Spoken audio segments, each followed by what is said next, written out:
Dear student, welcome to my YouTube channel. आज हम पढ़ने जा रहे हैं क्लास 10th के चैप्टर 1 जैव प्रक्रम के बारे में। जैव प्रक्रम क्या होता है? देखिए, जीवों में होने वाले सभी प्रक्रम जैसे पोषण, श्वसन, शरीर के अंदर पदार्थों का संवहन तथा अपशिष्ट पदार्थों का उत्सर्जन आदि जैव प्रक्रम है।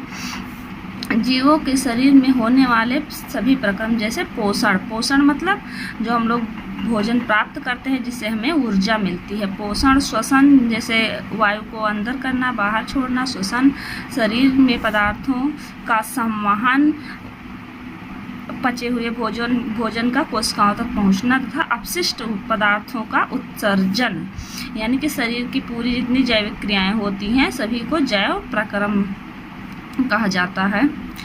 जैव प्रक्रम में तो सबसे पहले हम लोग पोषण पढ़ेंगे, फिर श्वसन, फिर संवहन, उसके बाद उत्सर्जन। सबसे पहले हम लोग पोषण पढ़ेंगे।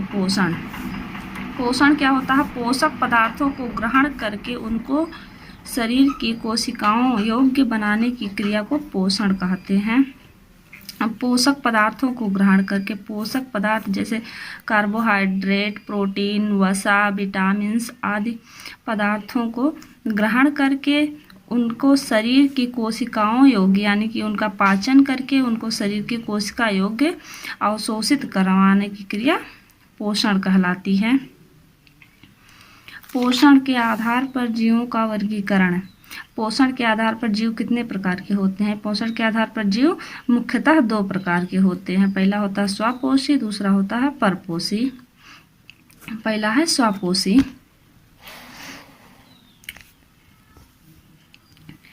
स्वपोषी का होता है हरे पेड़ पौधे स्वपोषी होते हैं। जितने भी हरे पेड़ पौधे होते हैं सभी स्वपोषी होते हैं। ये पर्णहरित तथा प्रकाश की उपस्थिति में H2O तथा CO2 से भोज्य पदार्थ का निर्माण करते हैं। इस प्रक्रिया को प्रकाश संश्लेषण कहते हैं।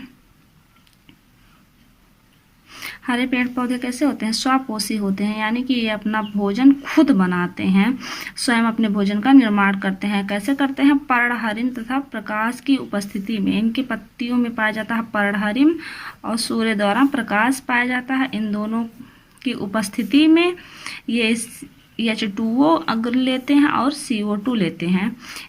इससे भोजन बनाते हैं। भोजन किस रूप में बनाते हैं? ग्लूकोज के रूप में बनाते हैं। पेड़ पौधे अपना भोजन ग्लूकोज के रूप में बनाते हैं। और इसी प्रक्रिया को पर्णहरित तथा प्रकाश की उपस्थिति में CO2 तथा H2O द्वारा भोजन बनाने की प्रक्रिया को प्रकाश संश्लेषण कहते हैं। पौधे प्रकाश संश्लेषण करते हैं। देखिए, CO2 plus H2O 6 CO2 plus 12 H2O, यानी कि 6 कार्बन डाइऑक्साइड लिए और 12 अणु जल का प्रकाश और पर्णहरित की उपस्थिति है। प्रकाश सूर्य से मिल रहा, पर्णहरित पत्तियों में होता है। इसकी उपस्थिति में ये ग्लूकोज बना दिए। ये है ग्लूकोज प्लस ऑक्सीजन प्लस जल। ये जल का जो अतिरिक्त जल होता है उसका उत्सर्जन कर देते हैं वाष्प के रूप में। इसे वाष्पोत्सर्जन भी कहते हैं।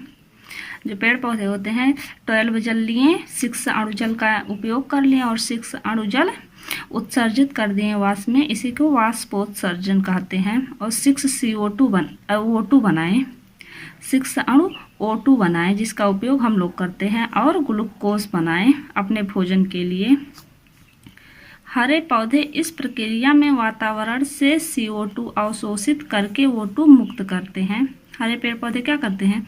प्रकाश संश्लेषण की क्रिया में वातावरण से CO2 जो हम लोग निकालते हैं, CO2 पौधे अवशोषित करके O2 मुक्त करते हैं हम लोग के लिए, ताकि बैलेंस बना रहे। यह हो गया स्वपोषी। दूसरा है विषमपोषी या परपोषी। विषमपोषी का क्या है? ये जीवधारी प्रत्यक्ष या परोक्ष रूप से अपना भोजन पौधे से प्राप्त करते हैं। ये निम्न प्रकार के होते हैं। ऐसे जीवधारी जो पेड़ पौधों पर निर्भर रहते हैं, चाहे प्रत्यक्ष रूप से रहें चाहे अप्रत्यक्ष रूप से रहें, लेकिन पेड़ पौधों पर निर्भर रहते हैं, पेड़ पौधों से अपना भोजन लेते हैं, वो परपोषी कहलाते हैं। ये निम्न प्रकार के होते हैं। परपोषी निम्न प्रकार के होते हैं। पहला है मृतोपजीवी। मृतोपजीवी यानी कि मरे हुए पदार्थों का भोजन करना। तो ऐसे जंतु जो अपना भोजन सड़े गले मृत कार्बनिक पदार्थों से प्राप्त करते हैं मृतजीवी कहलाते हैं। ऐसे जंतु अपना भोजन सड़े गले मृत कार्बनिक पदार्थों से प्राप्त करते हैं मृतजीवी कहलाते हैं। मृतजीवी जो होते हैं वो उनके शरीर से एक एंजाइम स्रावित होता है जो कार्बनिक पदार्थ को पचाने और अवशोषित करने योग्य बनाता है। मृतजीवी जीवों के शरीर से स्रावित होने वाला एंजाइम, उनका शरीर जो होता है उनके शरीर से एंजाइम स्रावित होता है जिससे कार्बनिक पदार्थ पचाने और अवशोषित करने योग्य होता है। जैसे जीवाणु तथा कवक। कवक जैसे कि कवक माने फफूंद। फफूंद देखे होंगे जो लकड़ी पे या अचार पे या सड़े गले किसी चीज़ पे लग जाती है फफूंद। इसी के शरीर से एक एंजाइम स्रावित होता है जिस पे लगी होती है, वो इसको पचाने और अवशोषित करने योग्य बनाता है। अगला है परजीवी। परजीवी पैरासाइट। ये अपना भोजन जीवित जीवधारी के शरीर के ऊपर से प्राप्त करते हैं। जीवधारी को पोषद कहते हैं, इसमें पोषद की हानि होती है। परजीवी जो होते हैं वो किसी जीव के शरीर से अपना भोजन प्राप्त करते हैं, चाहे शरीर के अंदर रहकर चाहे शरीर के बाहर रहकर। इस शरीर से दूसरे जीव के शरीर से अपना भोजन प्राप्त करते हैं और जिस जीव पर रहते हैं उस जीव को पोषद कहते हैं। जैसे परजीवी हो गया मच्छर। मच्छर हम लोग के ऊपर से अपना भोजन प्राप्त किया तो हम लोग पोषद हो गए। तो परजीवी कैसा होता है, ये जीवधारी के शरीर से अपना भोजन प्राप्त करते हैं और इसमें पोषद को हानि होती है। देखिए मच्छर काटने से हानि होती है तो इसमें पोषद की हानि होती है। परजीवी दो प्रकार के होते हैं। अंतःपरजीवी। जब परजीवी पोषद के शरीर के अंदर रहकर अपना भोजन प्राप्त करता है तो उसे अंतःपरजीवी कहते हैं। जब परजीवी होता है, जो परजीवी दूसरे जीव के शरीर के ऊपर, पर मतलब होता है दूसरे जीव माने शरीर के ऊपर रहकर। जब दूसरे के शरीर के ऊपर रहने वाला जीव शरीर के अंदर से अपना भोजन प्राप्त करता है तो उसे अंतःपरजीवी कहते हैं। जैसे एंट अमीबा, स्कैरिस, फीताकृमि। एंट अमीबा जो होता है, एंट अमीबा इसका पूरा नाम होता है एंट अमीबा हिस्टोलिटिका।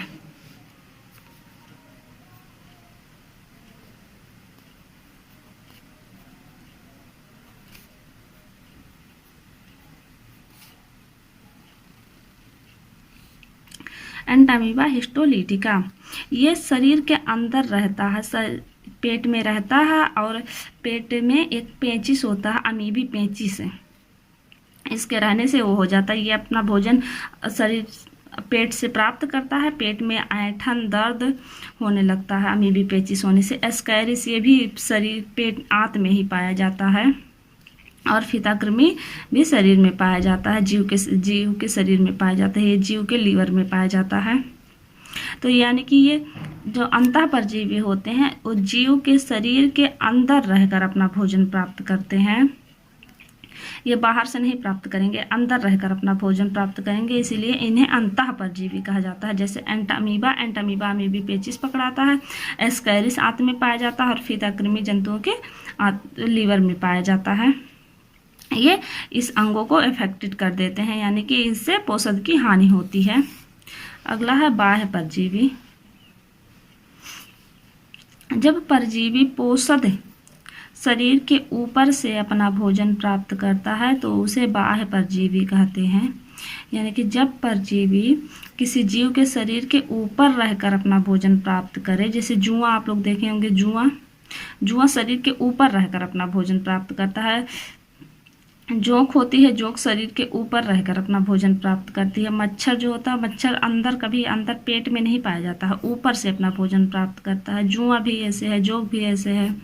तो यानी कि जब परजीवी पोषद शरीर के ऊपर से अपना भोजन प्राप्त करे तो उसे बाह्य परजीवी कहते हैं। ये क्या करते हैं, शरीर के ऊपर रहकर अपना भोजन प्राप्त करते हैं और इनसे भी पोषण की हानि होती है। जू से भी हानि होती है, मच्छर काटने से भी हानि होती है और जोंक से भी हानि होती है। अगला हम लोग अगले वीडियो में डिस्कस करेंगे।